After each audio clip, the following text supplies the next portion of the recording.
The jungle of Elthera was alive with blue light. Every leaf shimmered softly, glowing like liquid glass. The air carried a strange hum, like distant music, and small creatures with wings of crystal floated between the trees. It was beautiful but also dangerous, because nothing on this planet was truly harmless. Hidden beneath a fallen ridge, a human soldier lay still. His armor was cracked, one arm bleeding, and his communicator burned out. The mission had failed. His team was gone. Only he remained. Eli, the last human on this side of the galaxy. He didn't know how long he had been unconscious. Maybe hours, maybe days. All he knew was pain and silence. He looked at the broken sky above him, the twin suns casting violet shadows through the forest canopy. He whispered to himself, voice rough, still alive. Good enough. Eli dragged himself up, pressing a hand to his side where alien steel had cut deep. His blood stained the moss and the plants shimmered brighter when it touched them, reacting like they were alive. He didn't care. Survival came first. He had heard stories of Velthara, the empire that ruled half the galaxy with grace and fear. Its people were tall, elegant, and distant. They hated violence, yet their soldiers could end wars with a single gesture. And humans? They were considered unpredictable, dangerous, primitive. He had no reason to be here anymore. The peace mission had collapsed when one of the other races betrayed them. His ship was gone. His signal beacon was crushed. He was a ghost on a foreign world. Still, Eli started walking, one step at a time. His boots sank into the glowing moss. Strange animal cries echoed through the forest, and for a moment he thought about how far from home he truly was. Earth, a tiny blue world lost somewhere in the dark. Then as he pushed through the glowing vines, he heard it. A scream. High, terrified, and not human. Eli froze. His instincts took over. He crouched low and followed the sound, weaving between the trees until he reached a clearing. What he saw made his heart slam in his chest. A transport craft, sleek and silver, had crashed into the trees. Alien guards, tall figures in dark armor, lay scattered, either dead or unconscious. Around the wreck, a group of raiders circled, their weapons glowing red, and at the center of it all, a young alien woman knelt beside the wreckage, trembling. Her hair shimmered like moonlight, her eyes bright with tears. She wore royal armor, light and silver. There was no doubt, and she was important. Maybe even noble Eli's mind raced. He could walk away. He had no reason to interfere. But when one of the raiders grabbed her by the arm, raising a blade to her throat, something in him snapped. He stepped out from the shadows. Hey. His voice echoed through the clearing. The raiders turned, startled. Their alien eyes widened as they saw him. A blood-stained human, limping, barely standing. To them, he must have looked half dead. Who dares? One started, but Eli didn't wait. He raised his rifle, the one thing still working from his broken armor, and fired. The energy blast cut through the nearest raider's armor. The others roared in anger. Eli ducked behind a fallen trunk, firing again, heart pounding like thunder. The odds were hopeless. There were 6 of them, and he was one man. But fear didn't matter anymore. Not to a soldier who'd already lost everything. He moved fast, rolling through the dirt, using every bit of his training. He remembered his commander's words. If you can't win, make them bleed anyway. One raider charged him with a spear. Eli met him halfway, grabbing the shaft and twisting. His rifle fell, but his instincts didn't. He drove his knife between the alien's armor plates, pulling it free before spinning to block another strike. His body screamed in pain, but adrenaline drowned it out. The young alien princess watched in shock. She had never seen such raw defiance, such reckless courage. Humans were said to be emotional, chaotic. But now she understood why they were feared. Eli took another hit, this one slicing across his shoulder. He staggered, blood dripping down his arm. One of the raiders laughed, a cruel, guttural sound. You think you can protect her, creature? You'll die for nothing. Eli spat out blood and grinned weakly. Then I'll die doing something. He raised his weapon again, firing until it overheated. 2 more enemies fell, smoking. The others hesitated. That tiny pause, that single second of doubt, was all he needed. Eli charged forward, using his last grenade. He threw it at the ground between them. A blinding flash lit the forest, and when the light cleared, 3 raiders were down. Only one remained, standing over the princess. Eli's weapon was gone. His strength was nearly empty. But he didn't stop. He ran. The raider swung a blade toward the princess, but Eli stepped in front of her. Catching the strike on his chest plate, the blade pierced through the armor straight into him. He gasped, falling to his knees. The world blurred. The pain was sharp, cold, endless. The raider sneered and tried to pull the blade free, but Eli used his last strength to grab the alien's wrist and twist. The sound of bone snapping echoed through the air. Then Eli drove his knife upward, ending the fight. The raider fell. Silence filled the clearing. Eli collapsed beside the princess, barely breathing. The glow of the plant shimmered around them, reflecting in her wide, terrified eyes. She crawled closer, her voice trembling. Why did you save me?" she asked. He looked at her, blood running down his lips, and forced a faint smile. Didn't think about it, just seemed like the right thing to do. She stared at him. This dying human covered in dust and blood who had thrown himself into battle for someone he didn't even know. No one in her empire would have done that. No one would have risked everything without command or reason. The sound of approaching ships echoed in the sky, royal reinforcements. The princess shouted something in her native language, waving toward the forest edge. Soldiers appeared, glowing armor catching the light. "Stay with me," she said desperately, pressing her hands against his wound, but he was fading fast. He looked at her, barely seeing. Her face was bright, framed by the glow of her people's technology. In that moment, she looked almost divine. "Don't cry," he whispered, voice barely there. "You're safe. That's all that matters." Her tears fell onto his cheek, glowing softly. She leaned closer, whispering something ancient and melodic, a phrase from her people's oldest oath. It was a promise. When the medics lifted him onto a stretcher, the princess followed, refusing to leave his side. The royal soldiers bowed as she passed, confused by the sight. A royal daughter weeping for a dying stranger. The palace of Velthara floated above the clouds like a dream made of glass and silver. Towers shimmered with soft blue light, and flying ships glided between them like birds made of crystal. The air smelled clean and sweet, like flowers that never died.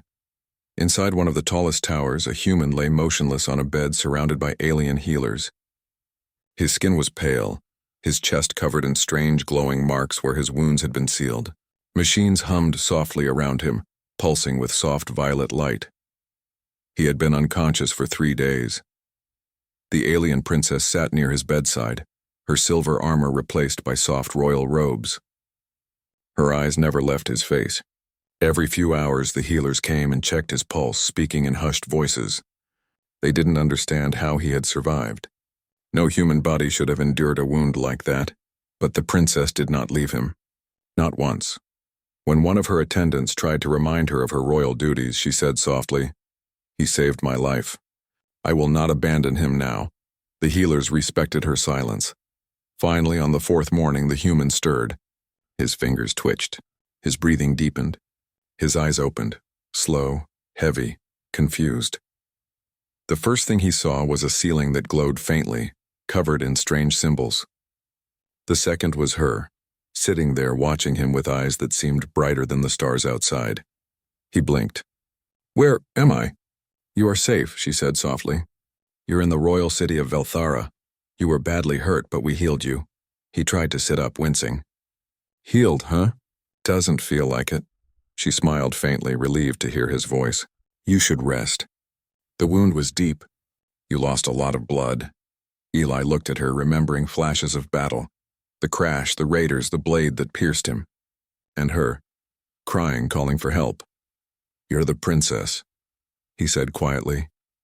"Yes." She nodded. "And you are the human who saved me." He gave a small, tired laugh. "Guess I did something stupid again." Her expression softened.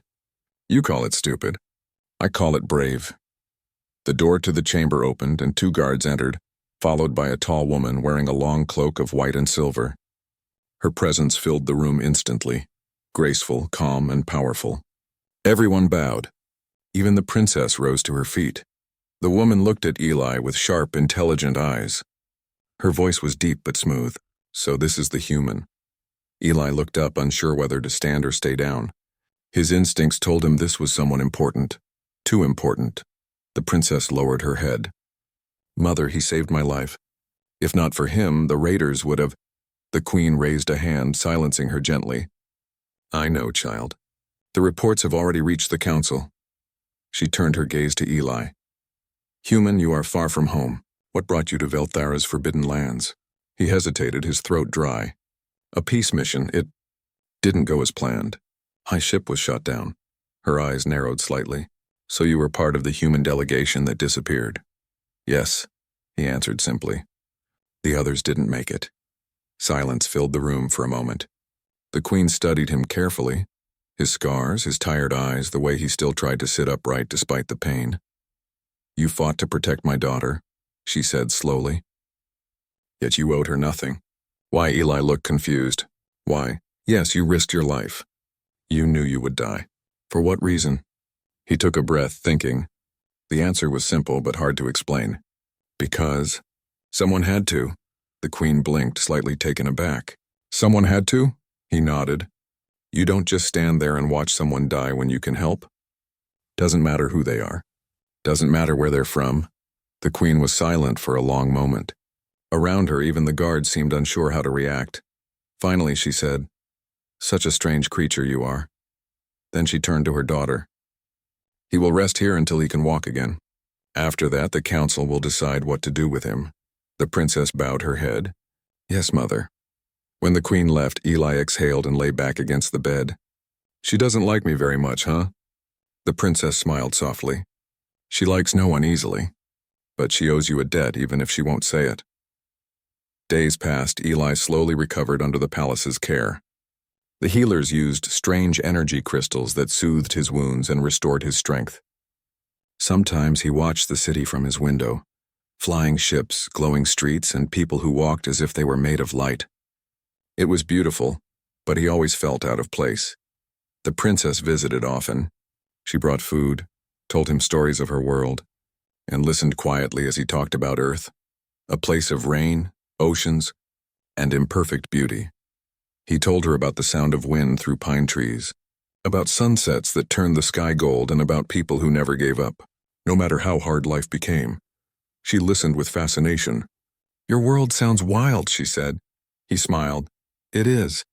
But it's home. Sometimes they laughed together. Sometimes they just sat in silence watching the stars rise outside the window. And slowly, something changed in the palace. Whispers spread among the servants and guards. The story of the human who bled for the royal line traveled fast. Some saw him as a hero. Others as a dangerous creature. And one day that whisper reached the royal council. The council chamber was vast, filled with ancient light.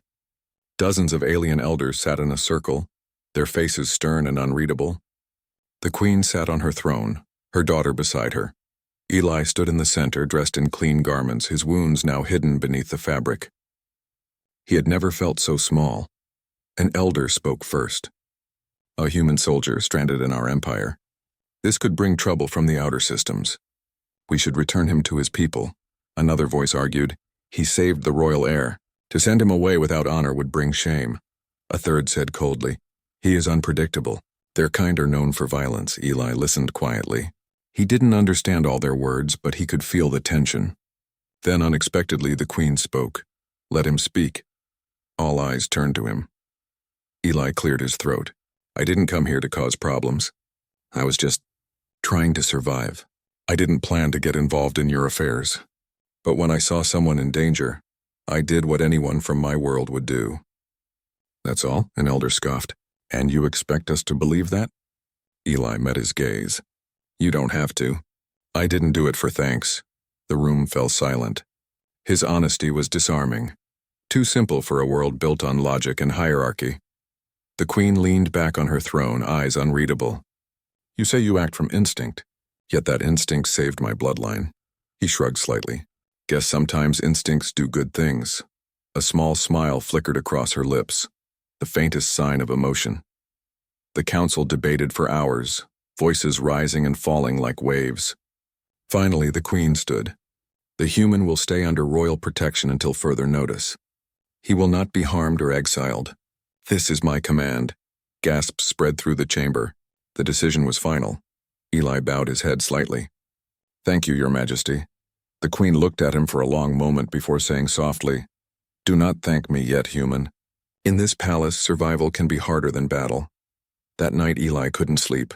He walked through the empty halls, past glowing statues and walls that whispered faint songs. The world of Velthara was peaceful on the surface, but he could feel something deeper beneath it. When he reached the balcony, the princess was already there, gazing at the stars. "You should be resting," she said. He shrugged. "Can't sleep." They stood in silence for a while, watching the twin moons rise. The air was cool and soft lights danced in the sky. "Do you regret saving me?" she asked suddenly. He turned to her, surprised. "Regret it? No, I'd do it again, even if it cost you your life." He nodded. "Life's not about how long you live. It's about what you do while you're alive." She looked at him, eyes shining with emotion. "Your people think so differently from us." "Maybe," he said softly. "But maybe that's what your world needs sometimes, a little difference." She smiled faintly. "You are strange, human, but I'm glad you were there." As the stars reflected in her eyes, Eli realized something unexpected.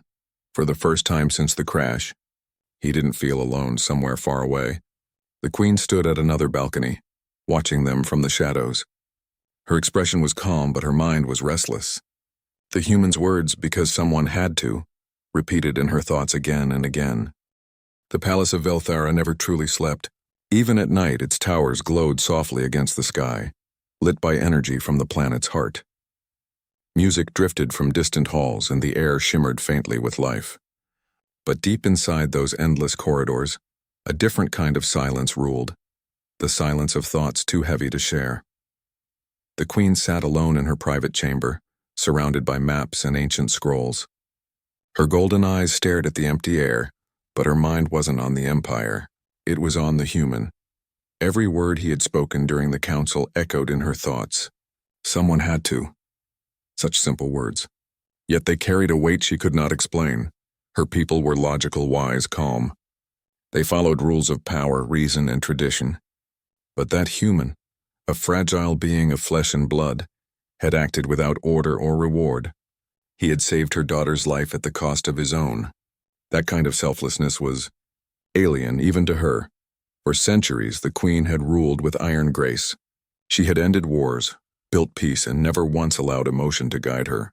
But now something inside her had shifted, a quiet question she couldn't silence. Who was this man, really?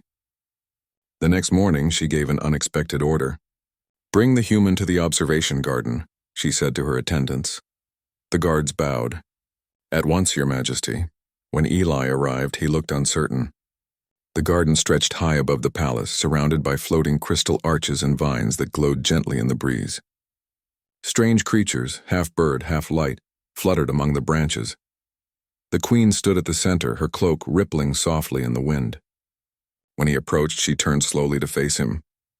"You walk well now," she said. He nodded. "Still hurts a bit, but I'll manage." "Humans heal slower than we do," she replied. "Yet you recover fast, that is impressive," he smiled slightly. "We get hurt a lot, so we learn." For a long moment, neither spoke. The Queen studied him quietly. The roughness of his hands, the tiredness in his eyes, the small smile that refused to leave his face even after all he'd endured. Finally, she asked, "Tell me about your world." He blinked. "My world? Yes, Earth." He hesitated, then stepped closer, his eyes distant as memories returned. "It's not as beautiful as this place. The air's dirty sometimes, the cities are loud, and people fight a lot. But it's alive. You can walk through a street and hear laughter, music, even arguments, and it's all part of living." The Queen listened in silence. He continued, his voice soft. "We make mistakes, we fall, we rebuild. That's what we do best, and we keep trying, even when it looks hopeless." The Queen turned her gaze toward the horizon. "Strange," she murmured. "Your people are so fragile, yet you sound proud of it." Eli chuckled. "Maybe that's what makes us strong. Knowing we can break, but choosing not to." For the first time in years, the Queen smiled, just a small, faint curve of her lips. "You speak boldly for someone standing before a monarch." "Sorry," he said quickly. "Didn't mean to be disrespectful." Her smile deepened. "It wasn't disrespect. It was honesty. And I have not heard honesty in a very long time." They walked slowly through the garden. She asked questions about his world's oceans, its wars, its people. He spoke freely, sometimes serious, sometimes joking. She found herself laughing once. a sound so unfamiliar that even her attendants outside the gate exchanged shocked glances. When their walk ended, she looked at him and said softly, "You may visit the gardens whenever you wish. You are not a prisoner here," he bowed slightly. "Thank you, Your Majesty." As he turned to leave, she added, "Eli." He froze. It was the first time she had spoken his name. "You saved more than a princess," she said quietly. "You reminded this world of something it forgot, courage." He looked at her, unsure what to say. Finally, he nodded once deeply and walked away. The Queen stood there long after he was gone, staring at the stars with a strange feeling in her chest, one she hadn't felt in lifetimes. Days turned into weeks. Eli became a quiet part of palace life. He helped the engineers repair damaged drones, trained with the guards, and spent evenings in the garden. He was different from everyone around him, open, unpredictable, full of warmth in a place that prized perfection. The servants whispered that the Queen herself often asked about him. The courtiers whispered louder, that she had grown curious, perhaps even fond of the alien warrior. When the princess heard these rumors, she only smiled. "He deserves her respect," she said simply, but not everyone agreed. In the shadows of the court, jealousy and suspicion began to grow. Some nobles feared that the Queen's interest in a human could weaken her rule. Others thought he was a spy or a weapon in disguise. They began to plot. One evening, as the suns dipped low over the horizon, the Queen found Eli again, this time in the training courtyard. He was sparring with two alien guards, moving with quick, efficient strikes. His human reflexes were slower, but he adapted fast, using creativity instead of speed. When he finally noticed her watching, he stopped and saluted awkwardly. "Didn't expect an audience." "You fight differently," the Queen said, walking closer. "Yeah," he laughed breathlessly. "We don't rely on perfect moves. We just figure things out as we go." "Improvisation," she said thoughtfully. "A human habit," he nodded. "Maybe, but sometimes it works." She stepped closer, examining the scars across his arms. "Every mark tells a story," she murmured. "Do humans wear them with pride?" "Sometimes," he said quietly. "Sometimes they remind us why we're still alive." Their eyes met. For a brief second, the Queen saw something in his gaze. Not fear, not reverence, but understanding. It was strange and disarming.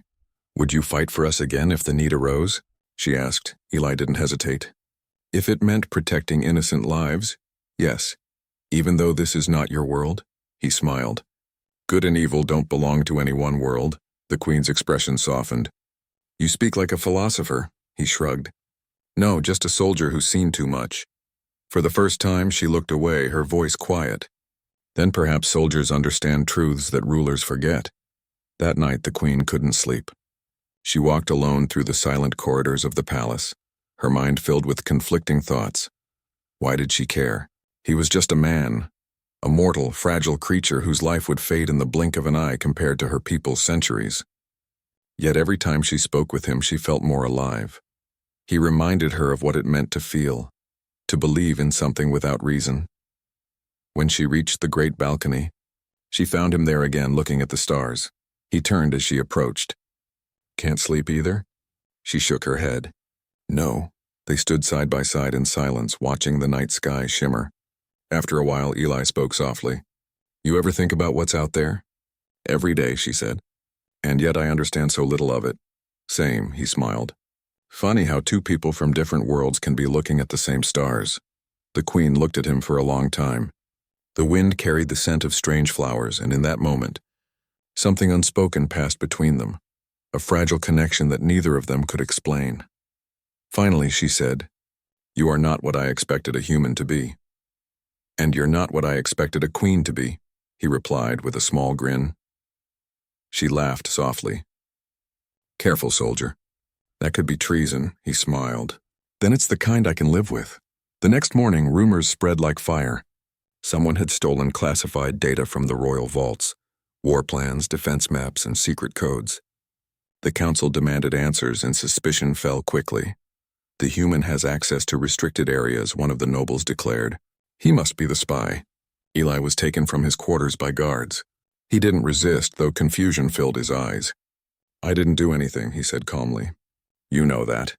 The Queen watched silently as they brought him before the council.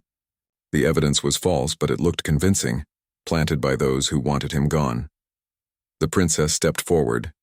"Mother, this is wrong. He would never—" "Silence," one of the elders snapped. "He is an outsider. His word means nothing." Eli looked at the queen, his voice steady.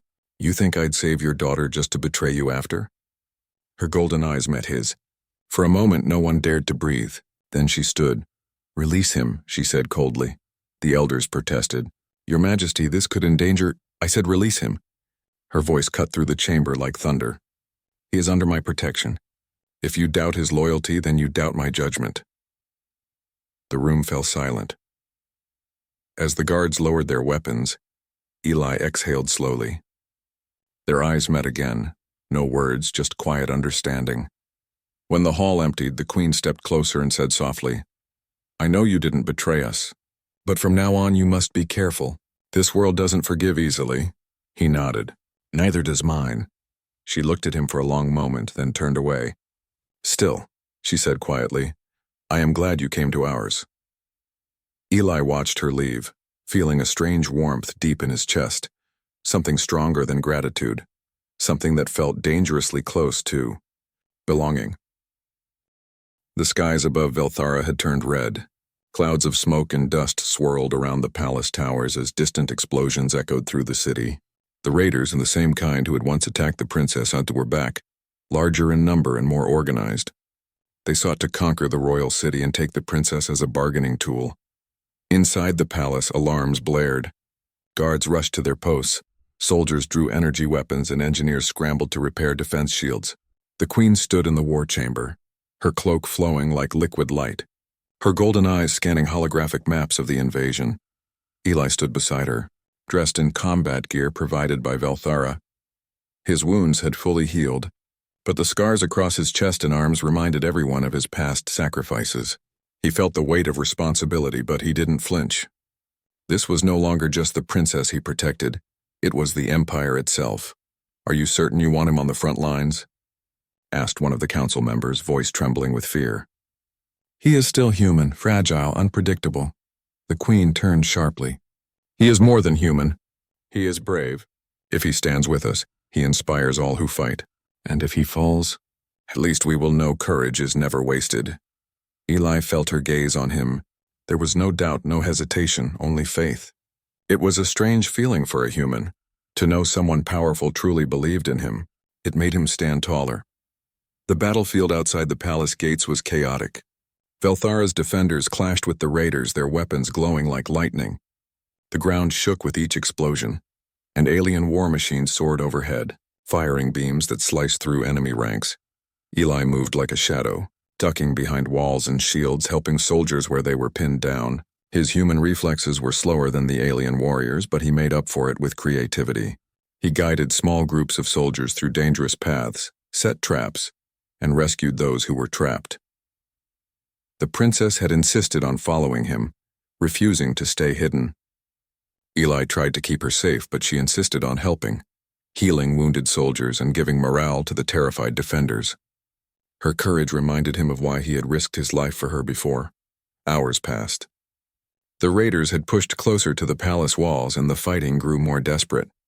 One raider commander, a towering figure with dark, jagged armor, advanced toward the gate, cutting down soldiers with brutal efficiency. Eli saw him and shouted, "Take the left flank. I'll handle him." The soldiers hesitated. Human against him? I'll do my best." Eli interrupted. "Move." He sprinted forward, dodging blasts and leaping over rubble.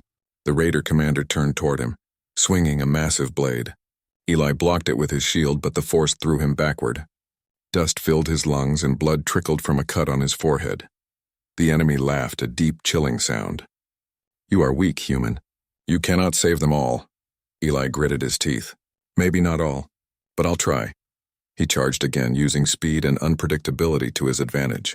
He led the raider toward a narrow passage between palace walls. The enemy's size made it hard to maneuver. With a sudden move, Eli kicked a control panel, activating an energy barrier that trapped the raider inside the corridor. Sparks flew, and the enemy screamed in frustration. The soldiers cheered. Eli smiled even as sweat and blood streaked his face. Meanwhile, the queen watched from the central tower. Her daughter had joined the defenders on the field, tending to the wounded. She saw Eli's bravery and felt something stirring in her chest. Respect, admiration. Perhaps even more than that. But the battle was far from over. More raiders poured in, determined to break the palace defenses. Eli ran from group to group, inspiring soldiers with words and actions. He treated humans and aliens alike as equals, reminding them all that courage was not measured by size or species, but by heart. For the first time in centuries, Velthara's soldiers felt a surge of hope. The palace gates held. The raiders hesitated. At the peak of the battle, a massive energy cannon from the enemy threatened to destroy a key section of the palace. Eli knew it could kill hundreds, including the princess. Without hesitation, he raced toward the cannon, dodging fire from all sides. "Step back," shouted a guard. Eli ignored him. He reached the control panel, hands moving fast despite burns and cuts. He ripped wires, redirected power, and managed to overload the cannon. The device exploded, sending a shockwave through the enemy lines. Several raiders were thrown back, their formation broken. He fell to the ground exhausted as soldiers helped him to his feet. The princess ran to him, holding his face in her hands. "You're alive." "You did it," Eli smiled weakly. "We did it. Together." The battle finally ended. The raiders had retreated, leaving the palace and city in ruins but still standing. The survivors cheered, carrying their wounded to safety. The princess stayed beside Eli, refusing to leave him for even a moment. The queen descended from her tower to the battlefield. She walked through the cheering soldiers, her eyes locked on Eli. When she reached him, she raised her hand, and the noise fell silent. "You," she said, voice steady and commanding, "have risked your life not once, but twice. You have bled for this empire, for my daughter, for my people, and yet some would deny you honor." The council members shifted uneasily. Some whispered, others remained silent. She turned fully to face them. "I will not allow it. He is no outsider. He is of this house now, and anyone who doubts him doubts my judgment." Gasps echoed through the battlefield. The soldiers and surviving nobles stared, mouths open. It was unheard of, a queen claiming a human as part of the royal household. The princess smiled quietly, a mix of pride and relief in her eyes. She had known this day would come. Eli blinked in shock. "Wait, you mean—" The queen's eyes softened slightly. "Yes, from this moment forward you are under my protection. You are one of us." He could hardly speak. I don't know what to say." "Say nothing," she replied. "Live, protect this empire." "That is enough." The soldiers cheered again, louder this time, inspired not just by victory, but by the queen's unusual but bold declaration. Later, as the city was rebuilt, the queen summoned Eli to her private chamber. "You fought well," she said, "but you must understand something. This world will test you constantly. Not everyone will accept you. Some may even try to destroy you." Eli nodded. "I've been tested before. I'll survive." "Perhaps," she said, a hint of a smile on her lips. "But survival is not the same as belonging. You must earn your place, human. And perhaps you already have." He looked at her, unsure how to respond. But the simple truth was clear. He had been accepted not just as a hero, but as part of something larger. Something that spanned worlds, species, and centuries. The princess entered quietly, placing a hand on his shoulder. "You are family now," she said simply. Eli felt a strange warmth spread through his chest. He had saved her once, risking everything, and now they had given him something no human had ever received before: trust, honor, and a place to belong.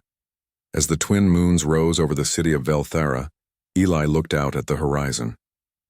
He realized that the human who had arrived by accident was no longer just a stranger on an alien world. He was a soldier, a protector, and now a legend in the making. The city of Velthara had begun to heal. Cracks in the towers were repaired, streets swept clean, and gardens replanted. The scars of war were visible, but so was hope. The people moved with purpose again, inspired by the courage they had witnessed in battle. Eli walked through the streets, now wearing a uniform of the Veltharan Guards, a badge of honor he had earned through bravery and sacrifice. Children ran up to him, wide-eyed, pointing at his scars and asking questions he could barely answer. Soldiers bowed as he passed, and even the council members now greeted him with respect. But for Eli, it wasn't the praise that mattered. It was the people, humans and aliens alike, who had survived because of his choices. That feeling, simple yet powerful, was worth more than any medal or title. The princess met him in the central square. She had been busy overseeing the rebuilding of the city and tending to the wounded, but the moment she saw him, she ran forward. "You're here," she said, smiling. "I was hoping you'd be." "I wouldn't miss this," he said, returning her smile. "The city needs us." They walked together through the rebuilt streets, speaking softly about the future. She told him about new schools being built for children from all corners of the empire, hospitals to heal the injured, and peace councils to prevent future wars. "You've given us hope," she said quietly, "not just in battle, but in our hearts." Eli shook his head. "I just did what anyone should. You were worth saving. That's all." "You underestimate yourself," she replied, her eyes shining. "You changed everything." Inside the palace, the queen watched from her balcony as the city celebrated. Soldiers and citizens alike praised Eli's name. It had spread across Velthara, the story of the human who had faced impossible, odds the man who had bled for their people, the one who had inspired even the queen herself. She had never seen her people so united, never seen the soldiers fight with such conviction, and never had she felt so alive. She remembered his words from weeks ago. "Life's not about how long you live. It's about what you do while you're alive." And she realized that he had proven that truth. The council called a ceremony to honor Eli formally. He stood beside the princess and the queen, the twin moons of Velthara casting soft light over the gathering. Soldiers, nobles, and citizens filled the great hall, all eyes upon him. The queen stepped forward, her golden eyes scanning the crowd. "Today we honor a human, a stranger who became family, who saved my daughter, my people, and my city. He has shown us what courage truly means." She turned to Eli, voice lowering slightly. "You are now part of this house. You are under my protection and forever tied to Velthara." The crowd erupted into cheers. Eli felt a mix of disbelief and pride. He had never imagined such acceptance in his life. The princess stepped forward and held his hand. "You are more than a hero," she said. "You are family, and nothing will ever change that." Eli's throat tightened. I don't know what to say." "Say nothing," the princess replied. "Just live. That is enough." Days turned into weeks. Eli trained with the Veltharan soldiers, learning their techniques while teaching them his own. They respected him not just for his skill, but for his courage and honesty. He worked alongside engineers, doctors, and scholars, helping rebuild the city stronger than before. He visited the princess often, not as a soldier, but as a friend, someone who had shared danger, triumph, and fear. They laughed, argued, and sometimes sat quietly, watching the twin moons rise over the city. The queen, meanwhile, grew more curious about him. She watched his actions, listened to his words, and sometimes found herself asking questions she had never asked another being. What made him care so deeply? Why did he risk everything without reward? How could someone so fragile possess such strength? And slowly she realized something remarkable. This human had changed her too. One evening, after a long day of rebuilding efforts, the queen summoned Eli to her private chamber. "You have done more than survive," she said. "You have shown us the value of courage, loyalty, and selflessness. But I must ask, why do you care so much?" Eli shrugged, sitting across from her. "Because it matters. People matter. You saved my world too, in a way, giving me a chance to do what's right." She studied him silently. "In all my years, no one has ever spoken like this to me. No one has reminded me that life is about choice, not power." Eli smiled faintly. "Sometimes you just have to act. Doesn't matter who watches or what they think." She leaned back, golden eyes soft. "And you act because it's the right thing," he said simply. "Not for honor, not for reward. Just because someone has to." The queen remained silent, letting his words settle in her mind. A new respect, almost admiration, had grown, not just for his courage, but for his heart. Months passed. Velthara became stronger, more united than ever. The story of Eli's heroism spread to neighboring planets. Children learned of the human who had saved an empire. Soldiers told tales of his bravery and cleverness. Scholars wrote of his tactics, inspired by a species that had been underestimated for centuries. Eli himself never boasted. He remained humble, focused on helping wherever he could. But wherever he went, he carried the quiet pride of someone who had changed a world, and in return, had been changed himself. The princess stood beside him on the highest tower, looking at the city below. "Do you ever regret coming here?" she asked. Eli shook his head. "Never. This place, these people, you. It's worth everything." She smiled softly. "You've given us so much, more than I can ever say." "You saved me too," he said quietly. She looked at him, eyes shining. "We saved each other." The queen appeared behind them, silent, observing. She said nothing, but her gaze lingered on him longer than necessary. For centuries, she had ruled with logic and command. Yet here, in this human, she saw qualities that no title or power could create: honesty, courage, loyalty, and heart. And she knew something extraordinary had happened. A mortal being, fragile by nature, had reminded her people of the greatest strength they had forgotten: the human spirit. Years later, when Eli walked through the palace gardens, now fully accepted and honored, he saw children playing in the light of alien flowers, soldiers trained beside him sharing laughter and stories. The city hummed with life, and the scars of the past had become lessons for the future. The princess joined him, holding his hand. "Do you ever think about Earth?" she asked. "Sometimes," he replied. "But this is home now," she smiled. "And you are more than a hero. You are a legend." Eli laughed softly. "Never thought a human could be a legend on another world." She squeezed his hand. "Legends are made of courage, not species." The queen approached silently, standing behind them. She looked at Eli with quiet respect, then nodded once. No words were needed. In her eyes was approval, gratitude, and a recognition of the man who had changed not only her daughter's life, but her empire itself. And so, Eli's story became legend. Not for glory, not for medals, but for the courage to act when others feared, for the heart to care when logic demanded silence, and for the strength to change the destiny of a world that had never known humans. In the archives of Velthara, scribes wrote his deeds for future generations. He saved us not with power, but with the courage to care. He reminded us that life is not about rules, but choices, that even the smallest of mortals can alter the fate of a kingdom. Eli stood once more on the balcony looking at the stars. The twin moons glimmered above the city, and the lights of Velthara shimmered like jewels. He realized he had not just saved a princess.